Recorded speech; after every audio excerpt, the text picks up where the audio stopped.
नमस्कार बच्चों।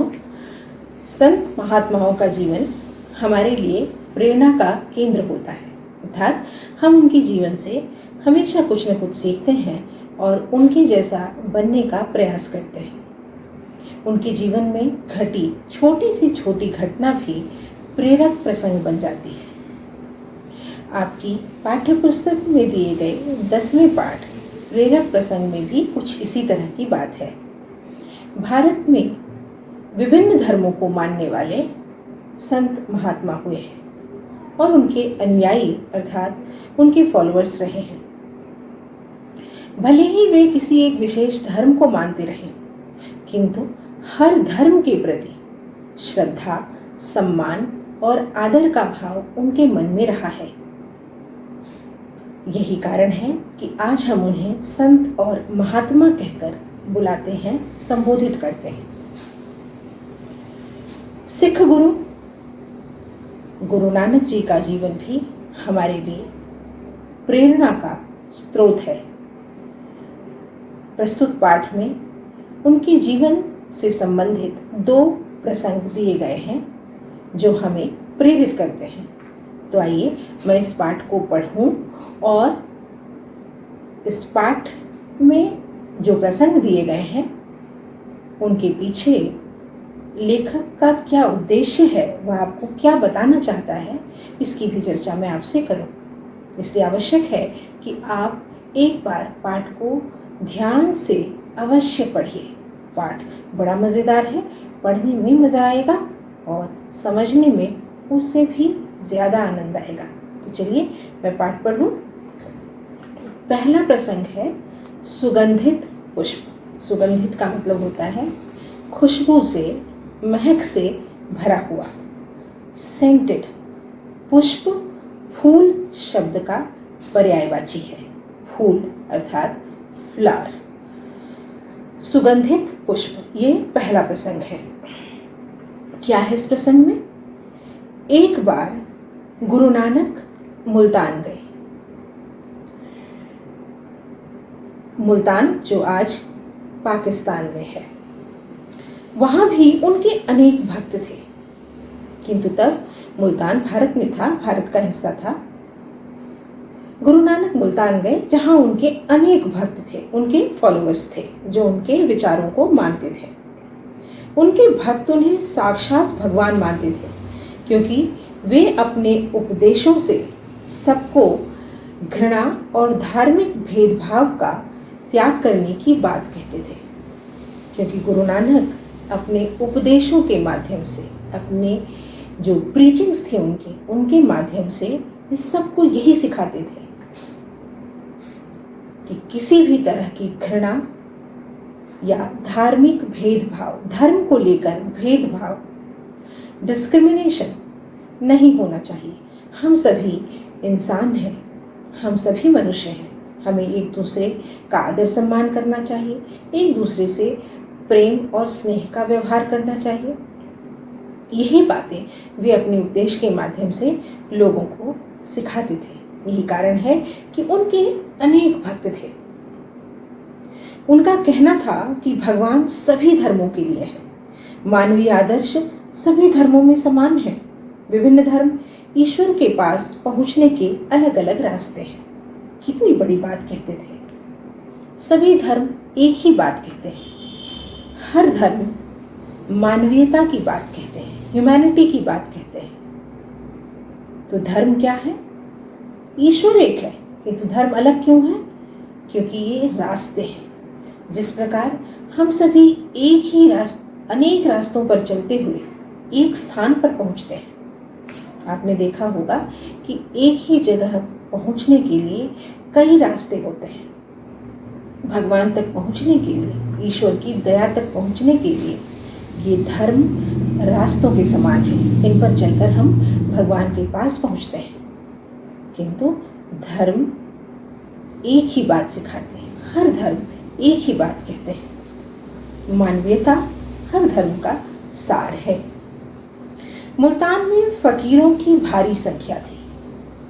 फकीर अर्थात सन्यासियों की भारी संख्या अर्थात बहुत बड़ी मात्रा में फकीर वहाँ पर थे और उनके भी अनेक अनुयायी थे और उन फकीरों को मानने वाले भी, उनके जो डिवोटीज थे, उनके जो फॉलोअर्स थे, वो बहुत अधिक संख्या में थे। गुरु नानक की प्रसिद्धि से वे बहुत नाराज थे। गुरु नानक अपने उपदेशों के माध्यम से, अपनी सरलता और सच्चाई के माध्यम से प्रसिद्ध हो रहे थे, फेमस हो रहे थे। इस बात से वे फकीर बड़े नाराज थे। उन्हें यह बात अच्छी नहीं लग रही थी। वे दिन रात गुरु नानक को मुल्तान से जाने के लिए मजबूर करने के उपाय सोचते रहते। अब फकीरों को लगता कि यदि ये मुल्तान में रह गए तो इनकी प्रसिद्धि बढ़ जाएगी और फकीरों की प्रसिद्धि कम हो जाएगी, उन्हें मानने वालों की संख्या कम हो जाएगी।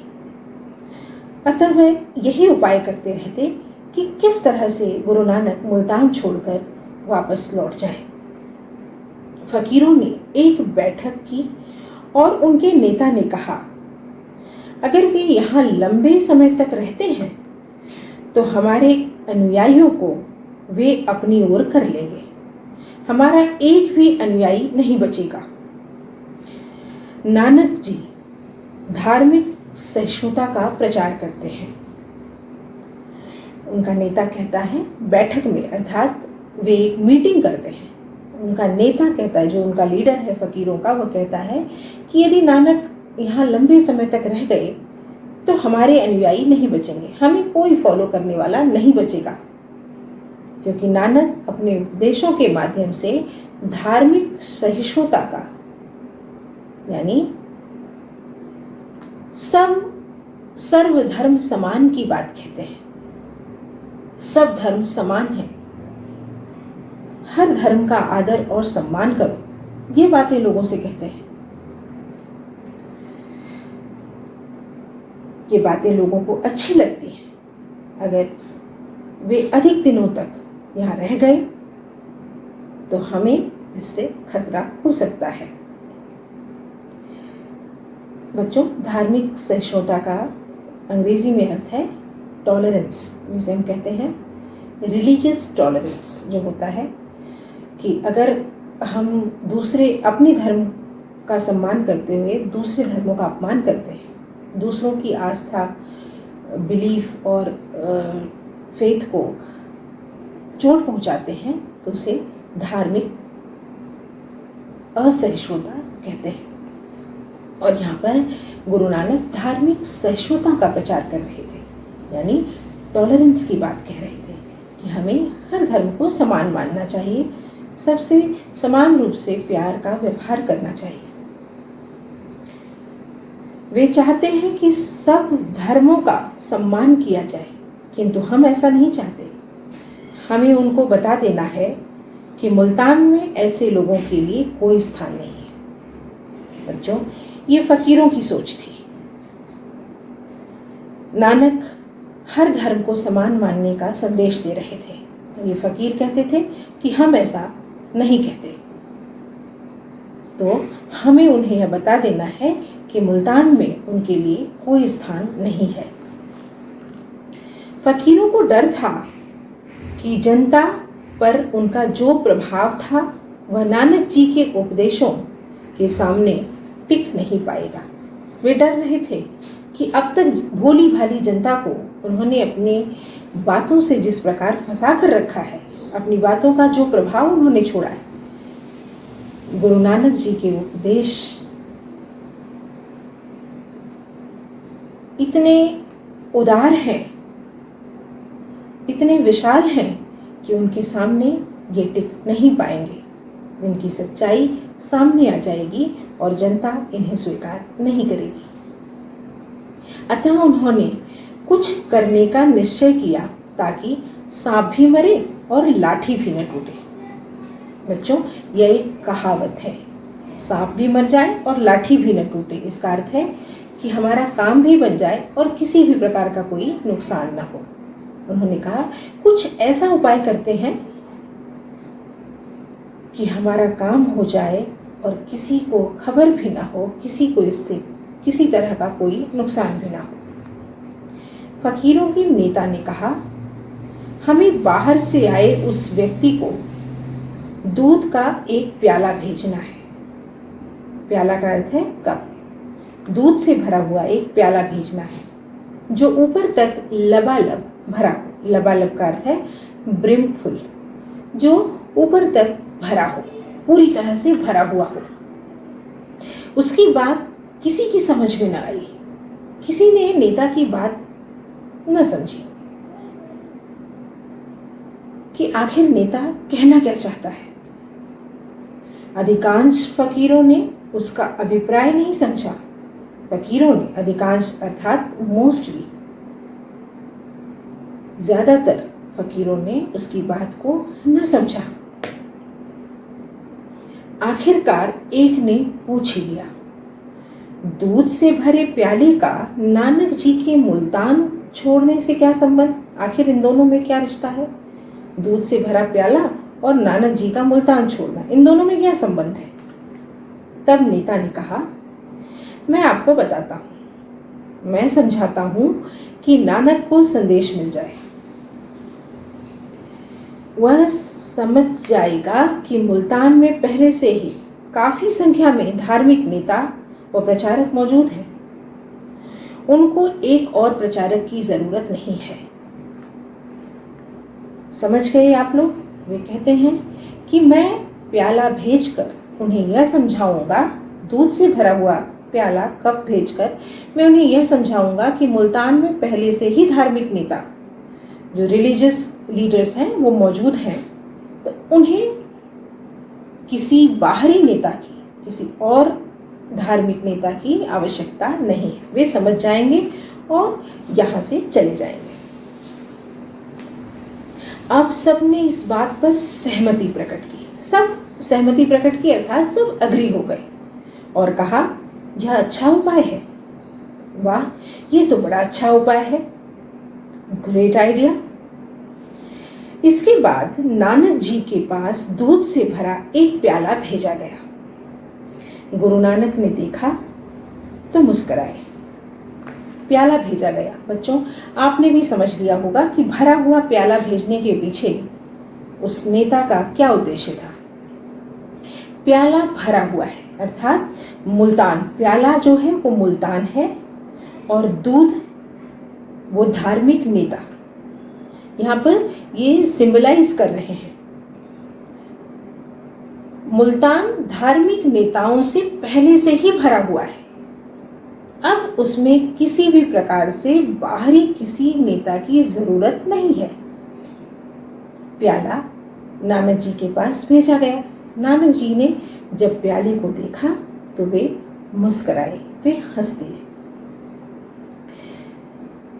उन्हें पता चला कि वहां के फकीरों ने ही उनके पास दूध भरा प्याला भिजवाया है। वे उनका संकेत समझ गए, वे उनका इशारा समझ गए। वे जान गए कि वे फकीर उन्हें क्या बताना चाहते हैं। फिर उन्होंने उस व्यक्ति को जो दूध का प्याला लाया था बैठने के लिए कहा। गुरु नानक जी ने पास ही रखे फूलों में से एक चमेली का फूल उठाया और बड़ी सावधानी से उसे दूध की सतह पर रख दिया। सामने एक फूलों का गुच्छा था। चमेली यानी जैस्मिन का एक फूल निकाला और दूध की सतह पर यानी लेवल पर ऊपर रख दिया। चमेली का फूल दूध पर तैरने लगा। चमेली का जो फूल था वो उस पर तैरने लगा, फ्लोट करने लगा। अब उन्होंने उस व्यक्ति से कहा, यह प्याला अपने मालिकों को देना, लेकिन सावधान रहना। मैंने दूध की सतह पर चमेली का फूल रख दिया है। उन्होंने कहा, इसे ले जाओ और अपने मालिक को दे दो, किंतु सावधानी से जाना, क्योंकि मैंने दूध के ऊपर चमेली का फूल रख दिया है, कहीं यह फूल रास्ते में गिर न जाए। याद रखना इस दूध में फूल की खुशबू बनी रहे, इसमें फूल की महक बनी रहे। इसकी फ्रेग्रेंस बनी रहे। वह चमेली के फूल को या चमेली के फूल की सुगंध है, इसमें दिव्यता है। यह फूल की खुशबू है, इसमें दिव्यता है, अर्थात डिवाइन क्वालिटी है। यह दिव्य है, यह भगवान से जुड़ा हुआ है। तो याद रहे कि यह खुशबू इसमें बनी रहे। गुरु नानक की बातों को ध्यान से सुनकर उस व्यक्ति ने कहा, जैसी आपकी आज्ञा महाराज। वह उनके सामने झुका, फिर सावधानी से दूध का प्याला लेकर फकीरों के पास जा पहुंचा। वो उनके सामने नतमस्तक हुआ, झुका, उन्हें प्रणाम किया और सावधानी के साथ प्याला उठाकर ले गया और फकीरों के पास जा पहुंचा। उसे देखते ही फकीरों के नेता ने क्रोध से पूछा, दूध का प्याला वापस क्यों लाए? उस व्यक्ति ने प्याला आगे सरकाते हुए धीमे स्वर में कहा, गुरु नानक देव ने इसमें दिव्य सुगंध फैला दी है और उपहार स्वरूप इसे आपके पास भेजा है। उसने कहा कि गुरु नानक जी ने इसमें दिव्यता पहुंचाई है, इसमें दिव्यता फैला दी है, दिव्य सुगंध फैला दी है और इसे आपके पास भेजा है उपहार स्वरूप, अर्थात एज गिफ्ट। फकीरों के नेता ने कुछ झुककर सुगंध ली। फकीरों के नेता ने झुककर प्याले की खुशबू ली, सुगंध ली, उसे स्मेल किया, सूंघा। एक के बाद एक सबने प्याले में दूध की सतह पर चमेली के फूल को देखा और फिर उसकी सुगंध ली। सबने उसे सूंघा, सबने स्मेल किया, लेकिन किसी को भी इसका अर्थ समझ में नहीं आया। तब वह फकीर जिसने नानक जी का प्रवचन सुना था, जिसने नानक जी की प्रीचिंग्स को सुना था, और उनसे प्रभावित भी हुआ था और उनसे बड़ा प्रभावित था, उनसे कहीं ना कहीं वह उनके गुणों से प्रभावित था, उनकी बातों से प्रभावित था। बोला, फूल दूध की सतह पर तैर रहा है। उनका संदेश तो स्पष्ट है, क्लियर है, उनका मैसेज जो है वो क्लियर है कि मुल्तान फकीरों से भरा पड़ा है। फकीर दूध है और गुरु नानक चमेली का फूल है, और वो भी सुगंधित। वे दूध की सतह पर तैर सकते हैं। बड़ी ही विनम्रता के साथ गुरु नानक जी ने यह संदेश भेजा था कि भले ही मुल्तान फकीरों से भरा हुआ है, किंतु गुरु नानक जी चमेली का फूल हैं, उन्हें अधिक स्थान नहीं चाहिए, वे तो सतह पर तैर सकते हैं। उनके उपदेश लोगों के हृदय तक आसानी से पहुंच सकते हैं। अब सब समझ गए और एक दूसरे की ओर देखने लगे। तब उन्होंने खुले मन से स्वीकार किया, कितने महान पुरुष हैं गुरु नानक देव। हमें उस सुगंध की ज़रूरत है जो गुरु जी ने मुल्तान में फैलाया है।